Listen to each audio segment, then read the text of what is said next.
देखिए, कोणीय त्वरण और रेखीय त्वरण के मध्य अब संबंध अपन निकालेंगे।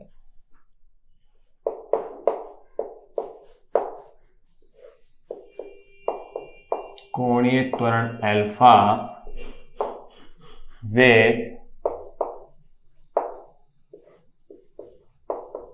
रेखीय त्वरण ए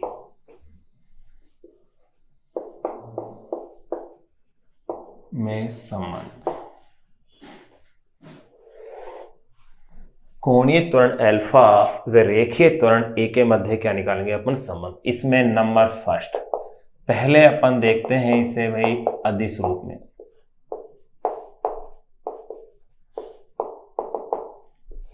अदिश रूप में देखिए, बड़े सिंपल तरीके से अपन निकाल लेंगे। आप क्या जानते हो कि रेखीय वेग v और कोणीय वेग ओमेगा के मध्य संबंध क्या आया था? v is to omega.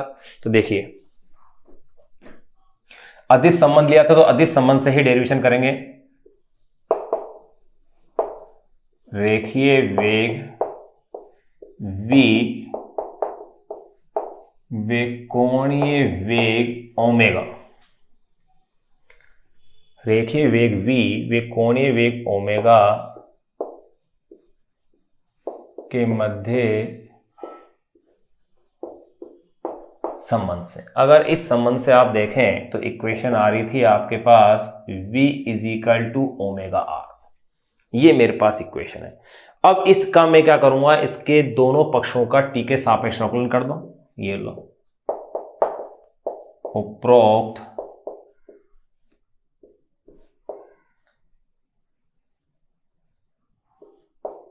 समीकरण के दोनों पक्षों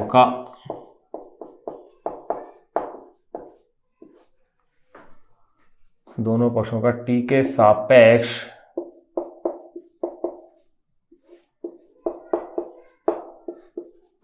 अवकलन करने पर, अगर इसका दोनों पक्षों का t के सापेक्ष आप अवकलन करते हैं तो इक्वेशन हो जाएगी dv अपॉन में dt is equal to d upon में dt ओमेगा r, या आप इसे कह दीजिए dv अपॉन dt। r को तो आपको इसमें से बाहर कर ही देना है। क्यों? क्योंकि r का मान तो क्या रहेगा, एक समान लेंगे अपन। तो देखिए भाई, अपन ने यहां तक देख रहे थे तो यहां मेरे पास ये क्या बन गया है, v is equal to omega R. यहां ये स्टेप r को मैंने बाहर कर दिया है तो ये हो गया है d ओमेगा अपॉन में dt। फिर आप यहां ध्यान दीजिएगा, चूंकि dv अपॉन में dt is equal to a और ये है रेखीय त्वरण एवं d ओमेगा अपॉन में dt, इसे रिप्रेजेंट कर रहे हैं अपन अल्फा से। थोड़ी देर पहले ही अपन ने पढ़ा है कि d ओमेगा अपॉन में dt अल्फा, इसे कहा जाता है कोणीय त्वरण। इसे अपन क्या कहते हैं, कोणीय त्वरण। इसलिए dv अपॉन में dt ये तो हो गया है a और ये है d ओमेगा अपॉन dt हो गया है अल्फा, तो a is equal to alpha R. ये लो, ये इक्वेशन मेरे पास आ गई है। अगर ये जो इक्वेशन आ गई है, इसमें ध्यान देने की बात यह है कि ये वास्तव में जो रेखीय त्वरण आया है यह है स्पर्श रेखीय त्वरण। ये कैसा है, स्पर्श रेखीय त्वरण है। तो अगर ये स्पर्श रेखीय त्वरण है तो इसे अपन इस प्रकार कह सकते हैं। तो मैं एक बात कह देता हूं यहां पर कि यह स्पर्श रेखीय त्वरण होता है।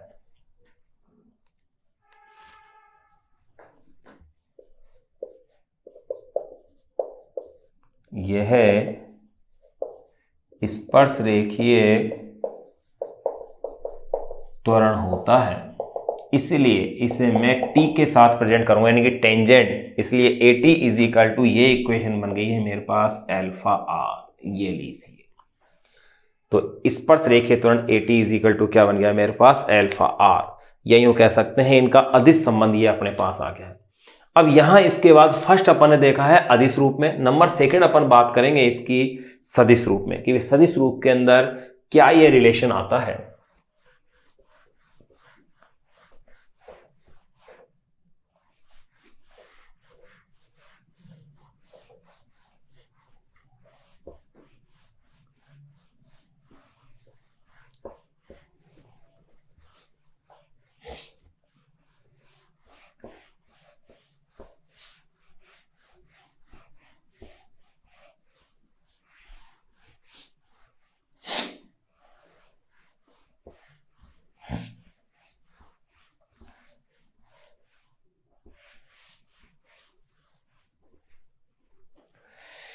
नंबर सेकंड,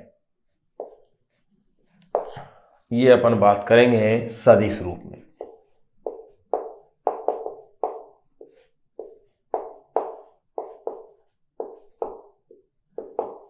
देखिए भाई, सदिश रूप में अपन कैसे रिलेशन देख सकते हैं वो देखिएगा। अपन ने सदिश रूप में संबंध देखा था v vector is equal to omega vector cross r vector, ये अपन ने लिया था। तो देखिएगा, रेखीय वेग v वेक्टर वे कोणीय वेग ओमेगा वेक्टर के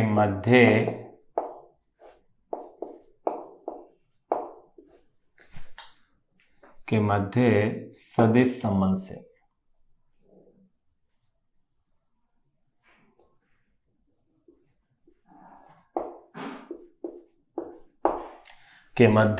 सदिश संबंध से क्या सदिश संबंध था वो देखिएगा। वो आया था v vector is equal to omega vector cross r vector, ये समीकरण अपने पास आई थी। अब आप क्या करें, इस समीकरण के दोनों पक्षों का t के सापेक्ष अवकलन कर दीजिए। ये लीजिए,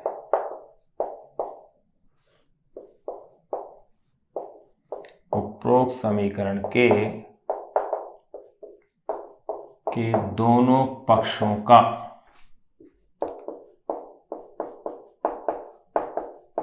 t के सापेक्ष अवकलन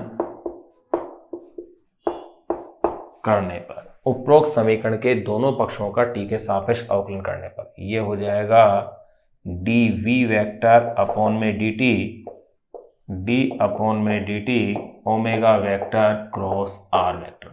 अब ध्यान देने की बात क्या है, अगर आपके पास इस तरह का अवकलन करना होता है तो इसका एक सिंपल तरीका यही है कि एक राशि को नियत मानते हुए दूसरी का अवकलन करेंगे, बीच में प्लस का निशान लगाएंगे, फिर दूसरी राशि को नियत मानेंगे, फिर पहले का अवकलन करेंगे। यानी कि सबसे पहले मैंने क्या स्टेप बताया इसका अवकलन करने का, मैंने ये कहा कि आप पहली राशि का अवकलन करेंगे तो दूसरी को नियत कर देंगे, फिर बीच में प्लस का निशान लगा देंगे, फिर उसके बाद दूसरी राशि का अवकलन करेंगे, पहली राशि क्या हो जाएगी, नियत हो जाएगी, और इनके मध्य में एक प्लस का निशान आप लगा देंगे। यानी इसकी अवकलन को आप इस तरह से लिख सकते हैं। किस तरह से वो देखिएगा, dv वेक्टर अपॉन में dt इज इक्वल टू, पहले मैं इसके अंदर r को नियत कर लेता हूं तो ये स्टेप हो जाएगी d ओमेगा वेक्टर अपॉन में dt cross capital R vector, plus अब मैं क्या करूंगा, ओमेगा को नियत कर लेता हूं, ये लो, क्रॉस dr वेक्टर अपॉन में dt। अब यहां गौर कीजिएगा कौन क्या क्या है, चूंकि dv वेक्टर अपॉन में dt, इसको इस तरह से अपन लिखते हैं dv वेक्टर अपॉन में dt is equal to a vector, ये तो हो गया है रेखीय त्वरण। फिर आ जाए आप d ओमेगा वेक्टर अपॉन में dt, यह है अल्फा वेक्टर यानी कि कोणीय त्वरण, एवं omega vector is equal to v vector upon में r vector, v vector upon में r वेक्टर तथा dr वेक्टर अपॉन में dt इज इक्वल टू क्या है, v वेक्टर। तो देखो यहां ये जो मेरे पास इक्वेशन थी, उपरोक्त समीकरण के दोनों पक्षों का t के सापेक्ष अवकलन करने पर क्या लिखा मैंने, dv वेक्टर अपॉन में dt is equal to d upon में dt omega vector cross r vector. यहाँ dv vector upon dt is equal to, एक बार तो मैंने क्या किया, r को नियत कर लिया तो ये हो गया d ओमेगा अपॉन में dt cross R vector plus, अब की बार मैंने ओमेगा को नियत कर लिया तो D R vector upon D T. फिर देखो यहाँ फॉर्मूला क्या ध्यान रखना है, क्या क्या चीजें आपके काम आएंगी। चूंकि डी वी वेक्टर अपॉन में डी टी ए वेक्टर होगा यानी रेखीय त्वरण, D omega vector upon D T कोणीय त्वरण अल्फा वेक्टर हो गया, एवं ओमेगा वेक्टर का मीन्स यहां पर क्या ले लेंगे, यहाँ वैल्यू लेंगे अपन वी वेक्टर अपॉन में आर वेक्टर, तथा D R vector upon D T क्या हो गया, वी वेक्टर यानी कि रेखीय वेग हो गया। अब इन मानों को अपन इसके अंदर रख देते हैं, तब देखेगा क्या समीकरण अपना रूप लेती है।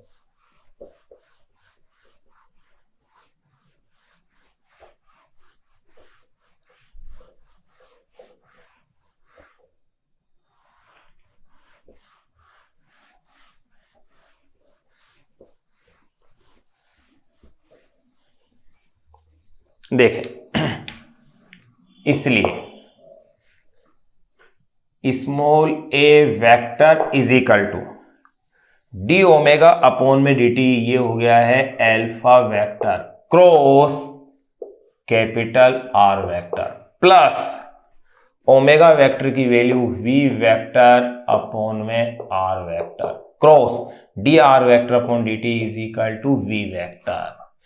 अब ध्यान रहे, एक फॉर्मूला आपने सदिश गुणनफल में अपने पढ़ा है कि A cross A is equal to 0, यानी कि तुल्य सदिशों का सदिश गुणनफल क्या होता है, शून्य होता है, यानी v क्रॉस v इसका मान भी क्या हो जाएगा, शून्य हो जाएगा।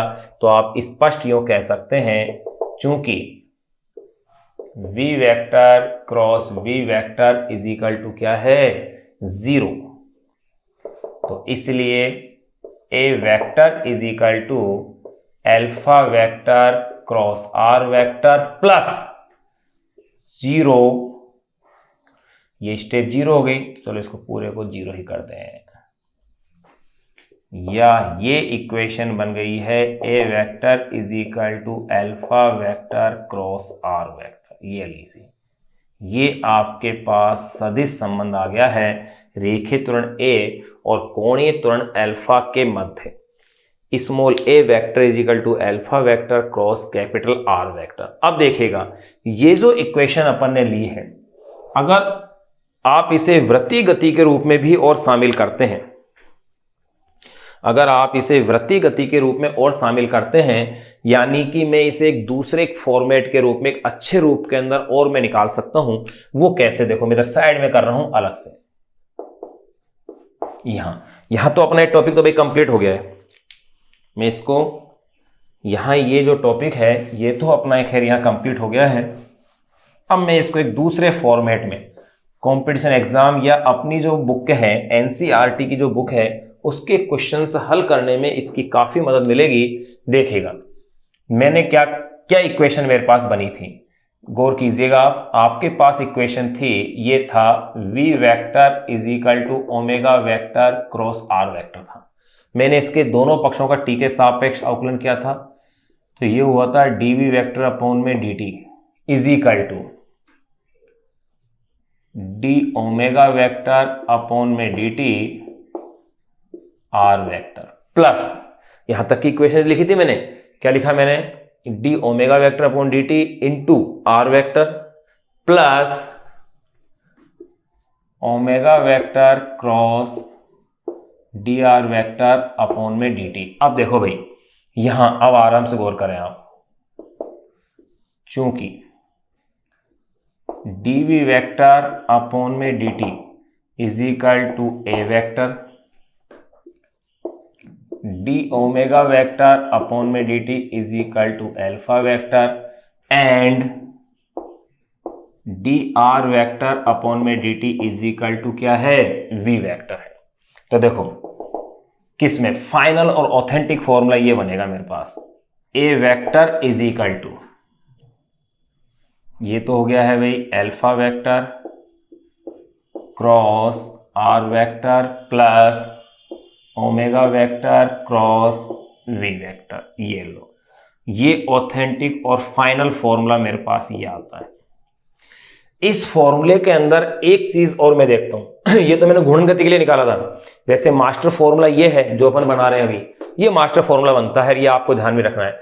अब देखो भाई, यहां पर ये जो है ये तो है स्पर्श रेखीय त्वरण, यानी कि AT, इसे कहा जाता है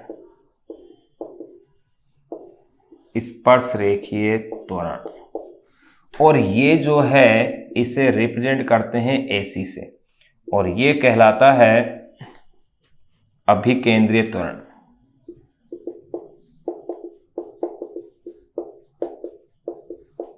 इसे कहते हैं अभिकेंद्रीय त्वरण। तो देखो इसका मतलब A vector is equal to, ये हो गया है AT vector plus AC vector. याद करो ये फॉर्मूला अपन ज्ञात कर चुके थे वृत्तीय गति जब अपन ने पढ़ी थी, यानी टॉपिक चैप्टर का नाम था समतल में गति, उसका लास्ट जो टॉपिक पढ़ा था अभिकेंद्रीय त्वरण के नाम से, वहां अपन ने इस पॉइंट को और एक बार डिस्कस किया था। तो देखिए A vector is equal to AT vector plus AC vector, या इसका अगर परिमाण देखेंगे आप तो ये बन जाता है AT स्क्वायर प्लस AC का स्क्वायर, और रूट कर दो आप, ये लो। यहां अपने पास ये एक ऑथेंटिक एंड फाइनल फॉर्मूला ये है जो अपन ने अलग से इस कॉर्नर के अंदर अपन ने इसको जान लिया है। ये आपको स्पेशली याद रखना है, जो कि आपके न्यूमेरिकल सोल्व करने में हेल्प करेगा जब आपके पास घूर्णन गति या वृत्तीय गति, एक समान वृत्तीय गति, यानी कि जब गतियों का मिश्रण चल रहा हो, ऐसी स्थिति के अंदर ये फॉर्मूला आपके पास क्या होगा, यूजफुल होगा। ये अपन ने इसके अंदर देख लिया है। अब इसके बाद जो नेक्स्ट कंटेंट जिसको कि अपन डिस्कस करेंगे, वो नेक्स्ट कंटेंट है अपने पास, वो है अभिकेंद्रीय बल व कोणीय संवेग, जो कि अपने लिए एक तरह से नया टॉपिक होगा इसके लिए, लेकिन इंपॉर्टेंट टॉपिक होगा। तो ध्यान रहे ये तो मैंने गुण गति के लिए निकाला है, और यहां मैंने इस प्रकार जो एक सामान्य गति है, स्थानांतरण घूर्णन सबका मिश्रण, उसके लिए आ गया V vector equal to omega vector cross R vector था मेरे पास ये। इसी के अंदर मैंने क्या किया, इसका T के सापेक्ष अवकलन किया है इस इक्वेशन का। यहां मेरे को पता है कि dV वेक्टर अपॉन dt है small a vector, d omega upon dt है अल्फा वेक्टर, और dr अपॉन dt है v वेक्टर। तो इक्वेशन ये आ गई small a vector is equal to alpha vector cross r vector plus omega vector cross v vector. यहां पर alpha cross r इसे कहते हैं स्पर्श रेखीय त्वरण, और इसे कहते हैं अभिकेंद्रीय त्वरण।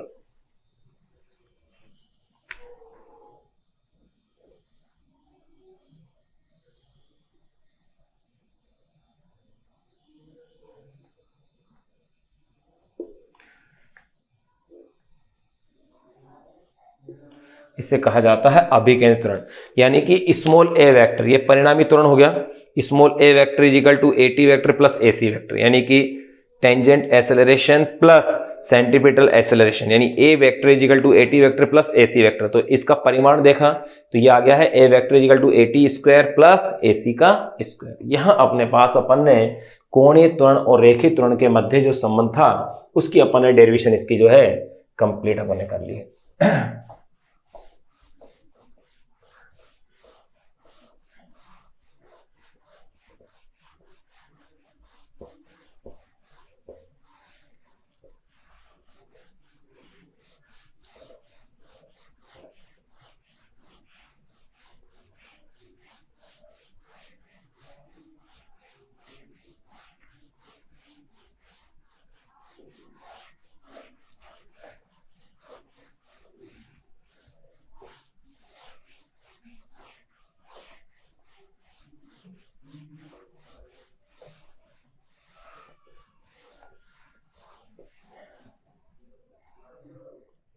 यहां पे देखिए अपन बल आघूर्ण के बारे में जान चुके थे। बल आघूर्ण के कॉन्सेप्ट जानने के साथ साथ उस पर आधारित जो एग्जाम्पल नंबर 7.5 था वो अपन ने क्लियर कर लिया था। अब अपन बात करेंगे इसमें कोणीय संवेग की, यानी एंगुलर मोमेंटम। कोणीय संवेग है क्या, देखो नेक्स्ट टॉपिक अपन डाल रहे हैं किसी कण का कोणीय संवेग। किसी कण का कोणीय संवेग।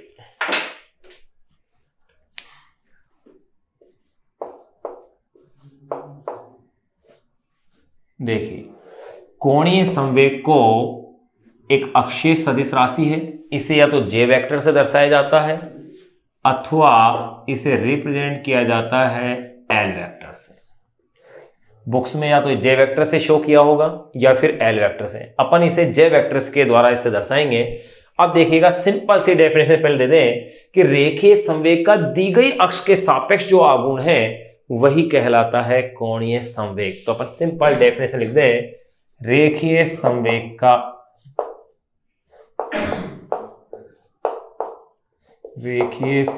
का दी गई अक्ष के सापेक्ष, रेखीय संवेग का दी गई अक्ष के सापेक्ष आघूर्ण ही के सापेक्ष आघूर्ण ही, रेखीय संवेग का दी गई अक्ष के सापेक्ष आघूर्ण ही कोणीय संवेग है।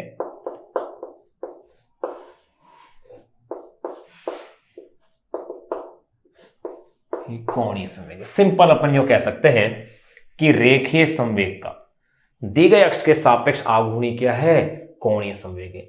अपन यो इसको और अगर परिभाषित करें तो यो कह सकते हैं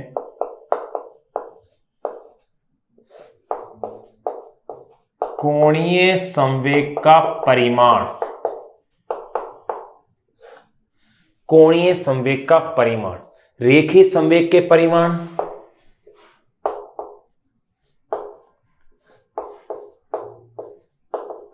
रेखीय संवेग के परिमाण, कोणीय संवेग का परिमाण, रेखीय संवेग के परिमाण एवं रेखीय संवेग की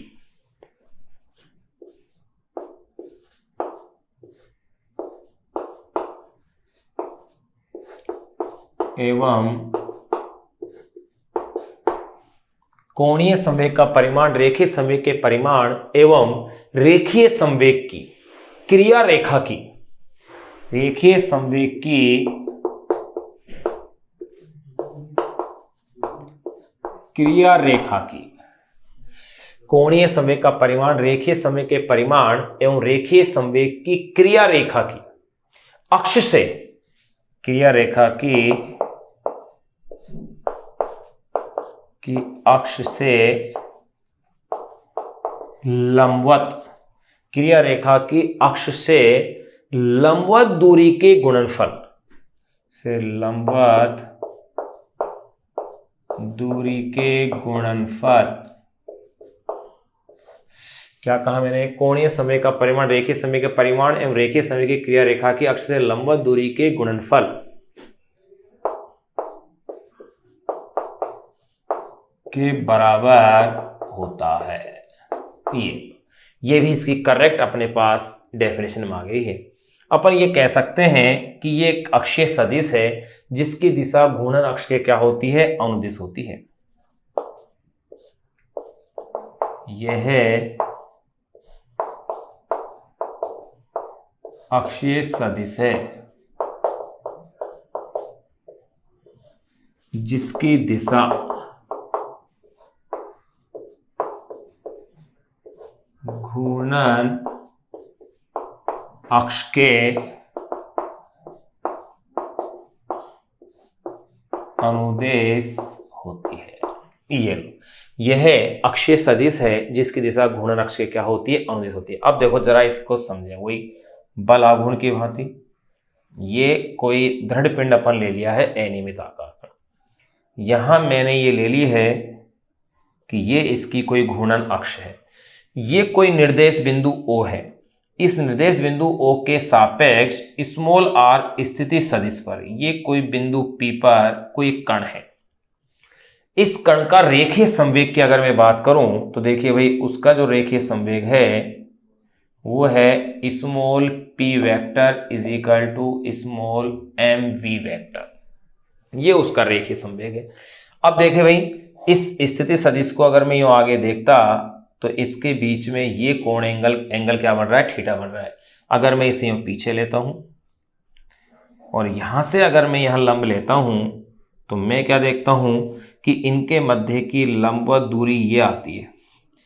इस लंबवत दूरी को ही अपन कहते हैं आघूर्ण भुजा। तो देखिए OPM, इसे नाम दे दीजिए आप OPM, ये एंगल थीटा है तो ये एंगल भी इसका क्या बनेगा, थीटा ही बनेगा। तो देखिए इनके अपन नामकरण कर दें। ये जो पहला है इसको तो अपन कहेंगे घूर्णन अक्ष,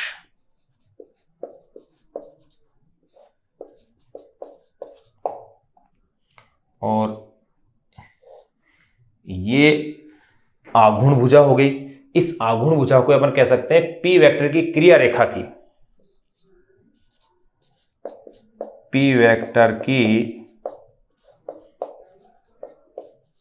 क्रिया रेखा की, पी वेक्टर की क्रिया रेखा की अक्ष से,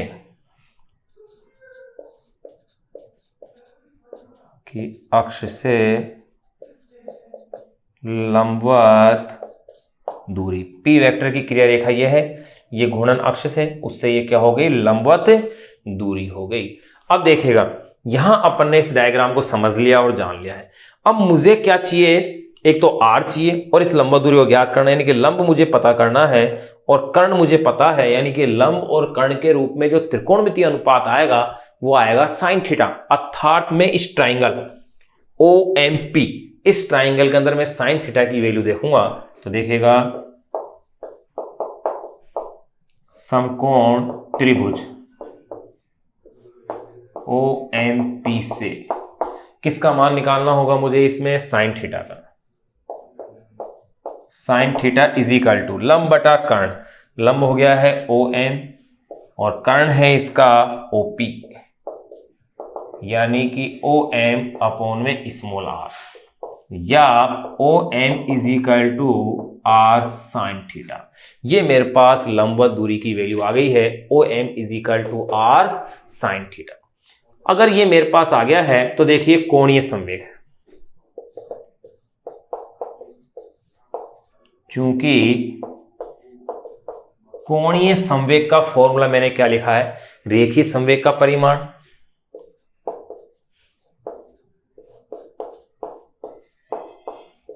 रेखीय संवेग का परिमाण इनटू पी वेक्टर की क्रिया रेखा की अक्ष से लंबवत दूरी इनटू पी वेक्टर की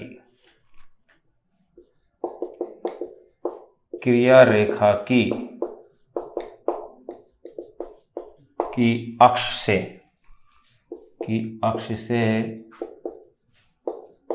लंबवत दूरी। ये अपन परिभाषा लिख ही चुके हैं। अब देखिएगा अगर मैं कोणीय संवेग को जैसे अगर रिप्रेजेंट कर रहा हूं, मैंने क्या कहा, इसे अपन J या L के द्वारा दर्शाते हैं, मैं इसे किससे शो कर रहा हूं, यहां पर J से। तो देखो रेखीय संवेग को तो मैं क्या लिख दूंगा, यहां पर P, स्मॉल p से ले रहा हूं भाई। फिर लंबवत दूरी पी वेक्टर क्रिया रेखा की अक्ष से लंबवत दूरी जो कि मेरे पास क्या है OM, यानी कि P into R sine theta. ये मेरे पास समीकरण आ गई, J is equal to PR sine theta, या मैं इसे कह सकता हूं J vector is equal to R vector cross P vector. ये इक्वेशन मेरे पास कोणीय संवेग की आ गई है। अब इसमें अपन इसकी दो स्थितियों की चर्चाएं करेंगे। तो देखो यहां आपने ये चीज देख ली है कि कोणीय संवेग है क्या, किसी कण का कोणीय संवेग J वेक्टर या L वेक्टर है। यह है क्या, रेखीय संवेग का दी गई अक्ष के सापेक्ष आघूर्ण ही क्या है, कोणीय संवेग है। फिर मैंने क्या लिखा, कोणीय संवेग का परिमाण रेखीय संवेग के परिमाण एवं रेखीय संवेग की क्रिया रेखा की अक्ष से लंबवत दूरी के गुणनफल के बराबर होता है। यह अक्षीय सदिश है जिसकी दिशा घूर्णन अक्ष से क्या होती है, अनुदिश होती है। ये कोई मैंने पिंड लिया जिसका ये इसकी अक्ष ले ली मैंने, घूर्णन अक्ष। यहां इसके अंदर इसके निर्देश बिंदु O के सापेक्ष किसी बिंदु P पर स्मॉल r दूरी पर कोई कण स्थित है जिसका कि रेखीय संवेग small p vector equal to mv vector है। तो देखिएगा इसके बीच में लंबवत दूरी क्या है, यहां से आपने लंब डाला तो यहां मैंने लिख दिया p वेक्टर की क्रिया रेखा की अक्ष से लंबवत दूरी है, और ये क्या है, घूर्णन अक्ष। आपने इस समकोण त्रिभुज से किसका मान देखा, साइन थीटा का। तो OM यानी कि जो आघूर्ण भुजा है, यानी कि क्रिया रेखा की जो लंबवत दूरी है OM इज इक्वल टू क्या आया, r साइन थीटा। चूंकि कोणीय संवेग है क्या, यहां परिभाषा में लिखा हुआ था कि रेखीय संवेग का परिमाण इंटू पी वेक्टर की क्रिया रेखा की अक्ष से लंबवत दूरी, अक्ष से लंबवत दूरी। तो देखो J इज इक्वल टू, ये तो पी वेक्टर रेखीय संवेग का परिमाण आ गया, लंबवत दूरी क्या है OM, और इस OM का मान किसके इक्वल है r sin थीटा। तो इसको क्या लिख सकता हूं, J vector is equal to r cross P vector. अब अपन इसकी दो स्थितियों की चर्चा करेंगे। नंबर 1 जब theta is equal to 0 degree हो, नंबर 2 जब थीटा इज इक्वल टू क्या हो 90 डिग्री हो। इन दो पॉइंटों की अपन इसके अंदर क्या करेंगे, चर्चा करेंगे। आप एक बार इसे नोट करें, इसका स्क्रीनशॉट भी आप इसका ले सकते हैं।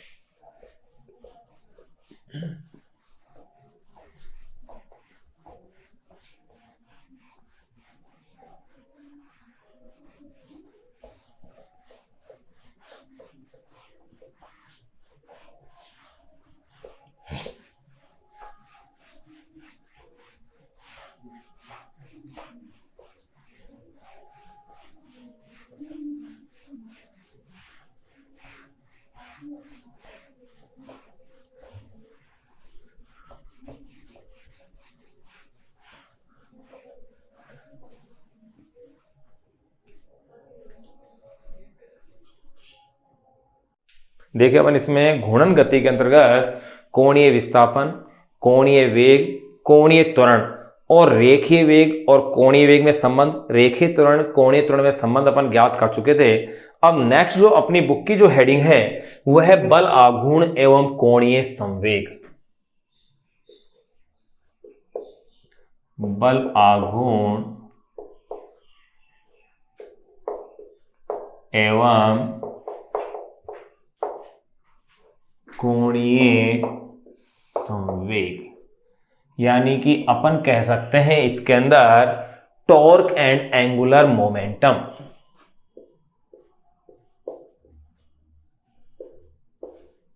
Torque and angular momentum. अब देखो ये है क्या, इनकी डिटेल पढ़े उससे पहले थोड़ा सा इंट्रोडक्शन अपन जान लें। बल आघूर्ण, जैसे आप देखते हैं कि रेखीय गति जो अपन ने पढ़ी थी, रेखीय गति में वस्तु की स्थिति में परिवर्तन करने के लिए आवश्यक जो कारक था वो था बल, यानी कि बल ही वो राशि थी जो कि वस्तु में त्वरण उत्पन्न कर रही थी। ठीक वही भूमिका घूर्णन गति के अंतर्गत ये निभाता है बल आघूर्ण, यानी बल आघूर्ण भी घूर्णन गति में कोणीय त्वरण उत्पन्न करने के क्या होता है, प्रयुक्त होता है। इसकी घूर्णन गति में वही भूमिका होती है जो कि रेखीय गति में किसकी होती है, बल की होती है।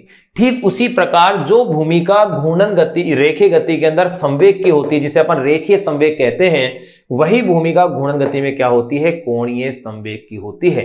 यानी कि यूं कह सकते हैं अपन, जिस तरह से बल आघूर्ण कोणीय त्वरण उत्पन्न करता है, ठीक उसी प्रकार से बल क्या करता है, रेखीय त्वरण उत्पन्न करता है। यानी कि ये तुल्य राशियां हो गई हैं। तो मैं अपन इसमें थोड़ा सा इंट्रोडक्शन के रूप में ये कह देता हूं, बल आघूर्ण एवं कोणीय संवेग, बल आघूर्ण एवं कोणीय संवेग की घूर्णन गति में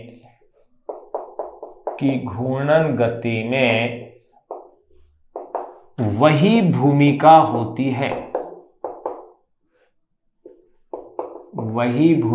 यानी वही रोल होता है। बल आघूर्ण कोणीय संवेग की घूर्णन गति में वही भूमिका होती है जो कि रेखीय गति में क्रमशः है।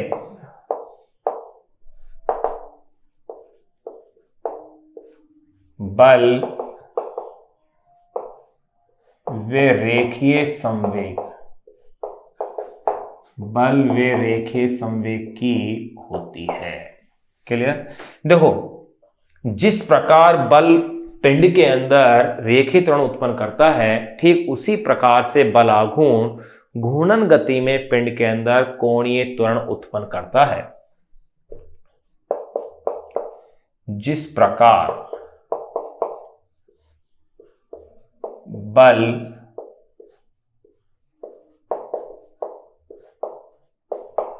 पिंड में रेखीय त्वरण उत्पन्न करता है। ठीक उसी प्रकार जिस प्रकार बल पिंड में रेखीय त्वरण उत्पन्न करता है, ठीक उसी प्रकार बल आघूर्ण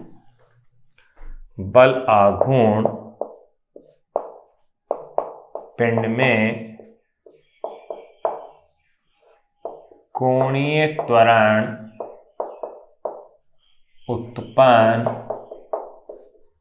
करता है। ये अपन ने जनरल इंट्रोडक्शन ले लिया है बल आघूर्ण एवं कोणीय संवेग। इसी नाम से, इसी हेडिंग से, इसी नाम से अपनी बुक के अंदर क्या एक हेडिंग है जो अपन ने पूरी कर ली है। नेक्स्ट अपन टॉपिक अब जो पढ़ने जा रहे हैं वो है एक कण पर आरोपित बल का आघूर्ण, यानी कि अब अपन बल आघूर्ण को पूर्ण विस्तार पूर्वक समझेंगे, लेकिन उसमें उस पॉइंट को अपन बाद में डिस्कस करेंगे बल आघूर्ण और जड़त्व आघूर्ण के मध्य क्या संबंध है, क्योंकि जड़त्व आघूर्ण अभी अपन ने पढ़ा नहीं है। बुक में जड़त्व आघूर्ण का टॉपिक थोड़ा बाद में दिया हुआ है, तो उस टॉपिक को बल आघूर्ण और जड़त्व आघूर्ण के संबंध को अपन फिर बाद के टॉपिक के रूप में पढ़ेंगे। यहां केवल अपन बल आघूर्ण का केवल परिचय अपन यहां जानेंगे कि बल आघूर्ण है क्या। फिर बल आघूर्ण के बाद फिर अपन कोणीय संवेग को जानेंगे, फिर उसके पश्चात बल आघूर्ण और कोणीय संवेग के मध्य संबंध स्थापित करेंगे।